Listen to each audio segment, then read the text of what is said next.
As the summer draws to a close, the days get shorter and there are fewer swimming opportunities. Your pool offered you and your family countless hours of fun this summer, and you must now take the time to properly close it. Now, let's be honest. Closing a pool isn't quite as exciting as opening it. However, it's a key step of its maintenance, one that will extend the lifespan of the pool and that of its components so that you can keep enjoying it for a long time. If this is your first time closing a pool, it's normal for the task to seem difficult. Now, don't worry. In this video, we'll walk you through the process step by step to help you winterize your pool as simply as possible. To help guide you today, Vincent, a Club Piscine specialist, will be closing the pool. And to make things easier, we've divided the task into 6 segments. Last maintenance of the pool, cleaning the filter and filtering media, lowering the pool water level, winterizing the hardware and bottom drain, winterizing the pool's external equipment, closing kit, and mesh cover installation. First, we recommend that you close your pool as late as possible, ideally once the water temperature drops to about 10 degrees Celsius or 50 degrees Fahrenheit. The month of October is usually a good time to proceed. Even if you are no longer swimming in your pool, it's important to always leave the pump and filtration system running. Until you're ready to close it, you should keep maintaining your pool and carefully check the water parameters. Come spring, this will save you a lot of hassle when you open your pool. Here's what you'll need to close your pool the right way. You'll find a detailed list in the description of this video. If anything's missing, you can find it at your local Club Piscine store. All right, you have everything you need? Let's go. First, we suggest that you take pictures of all the connections, pipes, and wires of your present setup. They will help you get a sense of what goes where when you open your pool next year. Now, let's take care of the pool. The idea is to leave it clean so that it will be clean come spring. We recommend that you test your water one last time to ensure that its parameters are within the normal values. For pH, we aim for 7.4 to 7.6. As for alkalinity, between 80 and 120 is ideal. Maintaining your water clean and balanced will help prevent the formation of bacteria and algae during winter. You can use your regular maintenance products for this.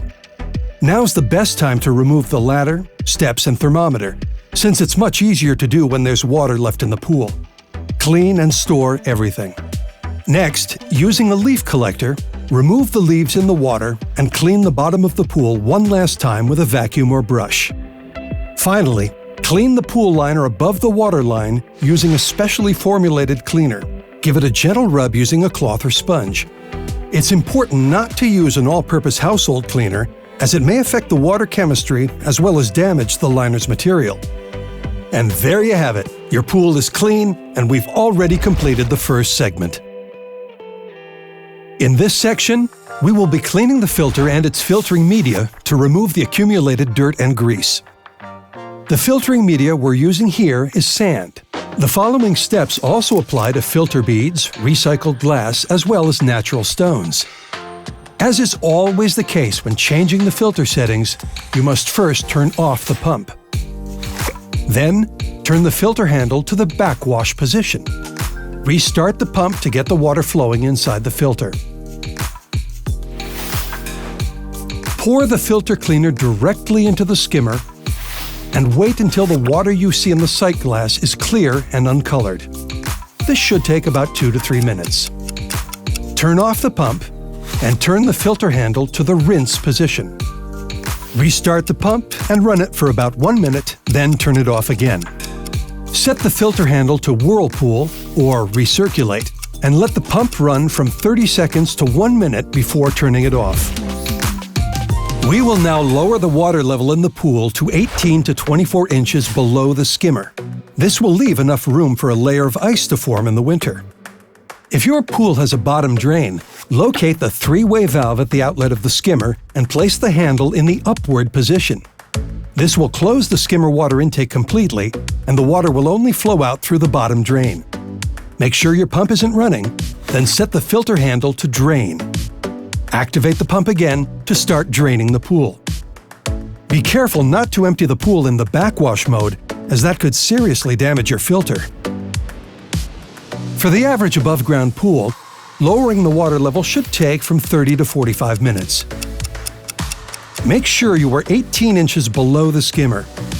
According to the manufacturer's recommendations, you should always leave water in the pool, as it helps maintain the pool's structure during the winter. Once the water is at the required level, you can turn off the pump.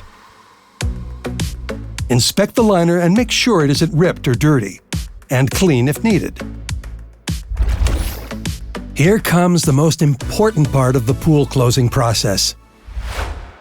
In this segment, we will be disassembling and storing all of the pool's removable parts and hardware to protect them against freezing. We will then winterize the bottom drain. First, remove the skimmer's basket and door, then set them aside. If your skimmer is equipped with a light, you'll need to disconnect it from the power source, separate the connectors, and disassemble the housing. If your water return is equipped with an integrated light, start with the light outside the pool.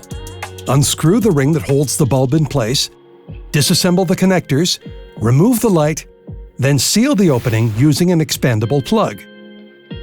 If your water return has no light, unscrew it starting with the ring, then the eyeball. Use the blue removal wrench specially designed to unscrew the inner part of the water return.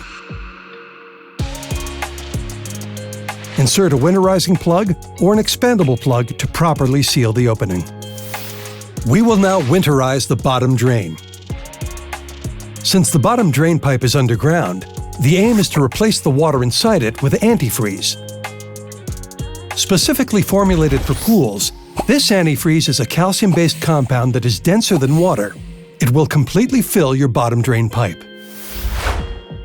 Start by unscrewing the hose that connects the three-way valve to the pump, clean it, and set it aside.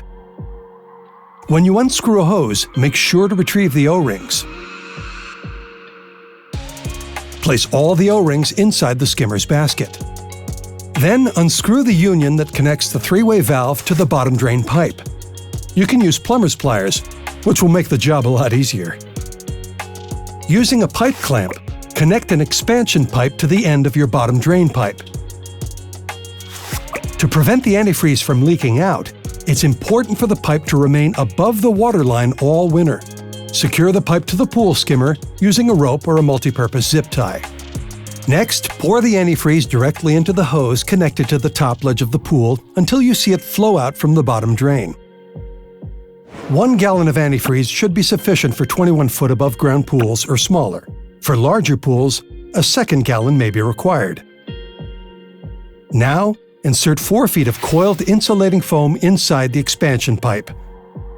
Fold the end of the coil onto itself and push it inside the pipe to secure it in place. Grab the skimmer protection kit. Place the round piece of foam at the bottom of the skimmer. Place the second piece inside the skimmer through the opening from inside the pool. Then fasten both pieces together using the wooden skewer. Lastly, make sure the three-way valve is in the open position. Your pool and its plumbing are now ready for winter. Next, let's winterize your pool's external components. You'll notice that the same logic that applies to one piece of equipment applies to them all. Clean the part, empty the water, dry it, and store it. It should be noted that only the filter and heat pump can remain outside during winter. All other components must be stored in a dry, frost-free place. To winterize the filter, you first need to unscrew the water inlet and outlet lines.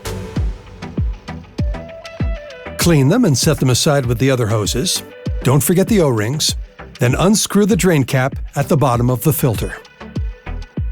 Unscrew the pressure gauge and sight glass, then store them in the skimmer's basket along with the drain cap.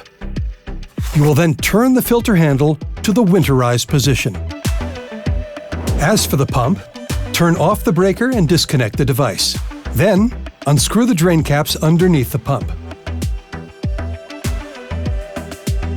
Make sure you let all the water drain out. Unscrew the lid and empty the basket. Clean and dry the pump. Place the caps and other parts in the skimmer's basket and store everything in a dry, frost-free place. If your pool is equipped with a heat pump, make sure it is set to the off mode and that the breaker is shut off. Disconnect the 2 pipes at the back of the heat pump. Clean and set them aside with the others.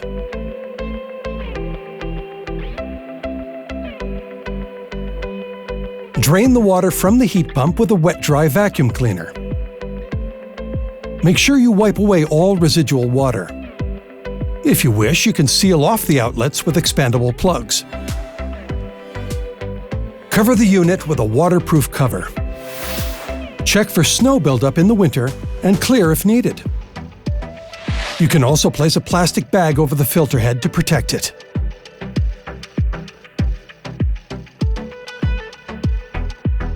If you have a chlorinator or a Nature 2 system, start by disconnecting the two pipes connected to the system. Wash them with clean water and set them aside with the other pipes. Unscrew the drain cap and empty out the water. Dispose of the contents of the chlorine dispenser and clean it carefully. Even though the cartridge of the Nature 2 system cannot be used for more than one season, we recommend that you leave it in the unit for when you open your pool the following spring. You can then replace it once your pool water is clean and balanced. If your pool is equipped with a salt chlorine generator, you can now disconnect the cell. Simply unscrew both ends. Then disconnect the control panel and store it in a dry, frost-free place. Screw the cell stand on the base of the cell and place it on a flat surface. The opening should point upwards. Pour the cell cleaner into the cell. Allow it to work for about 30 minutes until the liquid is no longer effervescent. It is interesting to note that this liquid can be recovered and reused to clean the cell again next year. After cleaning, rinse the cell with clear water. Dry thoroughly, then store in a frost-free place. Time to empty the contents of the closing kit into the pool. Make sure you have the proper winterizing kit for your pool sanitation system. Follow all instructions provided on the product packaging.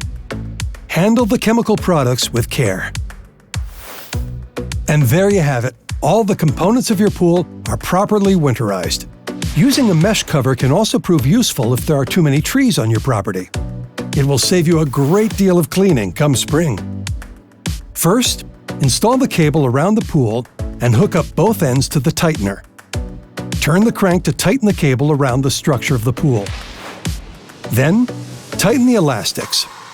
Hook one end of the elastic to the cable near the middle of the top ledge, then hook the other end to the top ledge on the opposite side. The number of elastics will vary according to the diameter of your pool. Make sure you don't over-tighten the elastics to avoid putting too much pressure on the top ledges. Once all the elastics are in place, lay the mesh cover down on the elastics and cover the entire pool. Tighten the cable using the integrated tightener if needed. Depending on the pool model, some mesh covers can remain on the pool all winter, whereas others need to be removed before the first snowfall. Congratulations! You've just completed all the steps involved in closing your above-ground pool. It is now ready for winter. If you have questions, require additional information on how to close your pool, or wish to make an appointment for our turnkey pool closing service, please feel free to contact your local Piscine Super Fitness store. See you next time.